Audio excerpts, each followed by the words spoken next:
Ich höre immer wieder, Speicher rechnet sich erst nach 10 Jahren. Stimmt das ganz, der rechnet sich schon heute.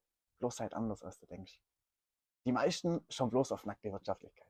Anschaffung minus Einsparung, fertig. Aber vergessen, was sie damit eigentlich gewinnen. Unabhängigkeit. Ohne Speicher schickst du deinen Strom einfach ins Netz. Das für einen Centbetrag und kaufst ihn abends teuer zurück. Mit dem Speicher nutzt du den Strom dann, wenn du ihn wirklich brauchst. Da musst du abends keine 40 Cent mehr pro Kilowattstunde zahlen, wenn du deinen eigenen gespeichert hast. Und ja, ein Speicher kostet. Aber er bringt dir Komfort, Autarkie und planbare Energiekosten. Und das ist langfristig Gold wert.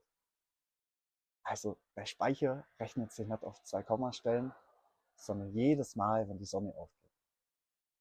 Und wenn du wissen willst, wie du ganz leicht selber herausfindest, welche Speichergröße bei dir sinnvoll ist, dann schreib mir und ich erkläre es dir.